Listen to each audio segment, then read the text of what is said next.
cannot convince me that in my days and time there is a revival. There is nothing you can tell me. You cannot convince me that in our age we are only just dramatic. There is no. Do you know what a revival is? When we see righteousness at its peak over sin. There's a revival in Guatemala, and I went there to see it for myself. And I was part of that revival in Almolonga. I crossed Mexico, then you fly way down a little bit, then you are in Guatemala. They speak Spanish. I don't understand Spanish. There was a man who came from Sweden to also look at the revival. I happen to have participated in genuine revivals. There is not much you are doing in this country that impressed me, because I have seen the first house. I lodged in Princess Hotel, which was very close to the airport. In Guatemala, their food was not edible for me. As missionaries, we have difficulty sometimes eating the native food of our field. I went to town. It's a third world country, just like us. But a revival came there. My host, Pastor Mariano, he told me that his father's brothel was the first to fold up in Guatemala. When revival came through the gospel, the preaching of the gospel, Calabaros, he was preaching on radio. Mariano was preaching on radio, and they were preaching the gospel. Nobody was talking about signs and wonders. They were talking about the gospel. Signs and wonders is not gospel. Pastor Mariano and Calabaros were my hosts in Guatemala. I asked him, I said, for 6 days I've been in this country, I've not seen a policeman. He said, police? There used to be plenty of policemen all around here, but when revival came, there's no more crime anywhere.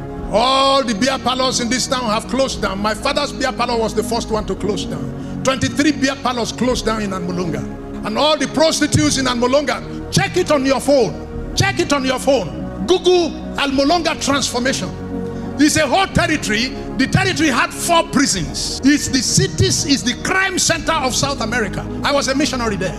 And when revival came to Almolonga, all the prostitutes in the town, they became deaconesses in different churches. They were not talking about signs and wonders in Almolonga. I was there. They were preaching the gospel. And when you serve your jail term and you get out, nobody come in. You serve your jail term, you get out, nobody come in. And then the prison became empty and became a church. 4 prisons in Almolonga and Guatemala area became empty, and nobody entered there again. There was no more crime anywhere.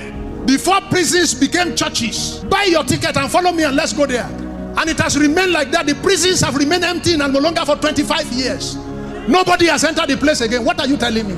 I asked my host, I can't see policemen here for the past 6 days I've been in this country. He said there used to be a lot of policemen here, but when revival came into our land, crime disappeared from our streets, and policemen will resume for work till they close. Nobody brought any case, and they are now deploying the policemen to other sectors of the country's forces, the immigration and customs. Policemen are being retrenched in Almolonga because of no work. In our own case in this country, we are recruiting MOPO, we are recruiting army, we are recruiting more, because the more churches are spreading, the more crime is also spreading, and you are calling that revival. If I have not seen what I have seen, if I have not traveled the distance I have traveled, if I have not participated in what I participated in, God, I'm telling you there's revival in Nigeria. There is no revival here. I left the hotel and went to the streets. I saw a woman selling stuff by the roadside, and I asked to buy. At the airport, I had changed some of the dollar I have on me to their national currency. Their national currency is called Cuarteles. When I finished buying what I wanted to buy, I asked the woman, how much do I pay? She told me how much I was going to pay. I did not understand Spanish. She did not understand English. 4 people who are passing by going to work. I stopped them dressed in suit. I said, could you please help me ask this woman how much am I supposed to pay? Then they would say, English? I said, English. I said, sorry, I don't speak English. 4 people. I decided to bring all the money in my pocket. Some of the money is Cuarteles, and some of the money is dollar. And I gave them all out to her.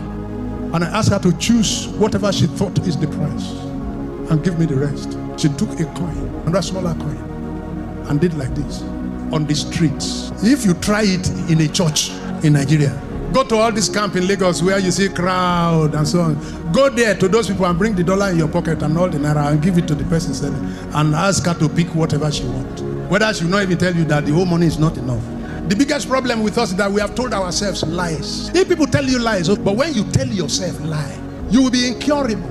On the streets of Guatemala, the crime center of South America, Revival came to the streets. The market woman by the roadside had been influenced and affected by the revival that came into the country. I went to their farms, and that's where I saw the effect of revival. I saw onion, I saw tomato, almost as big as a Nigerian football. I saw carrot, nearly like Nigerian cassava. I bought one and brought it home as an evidence against my countrymen. And I asked the farmers, what fertilizer do you use here?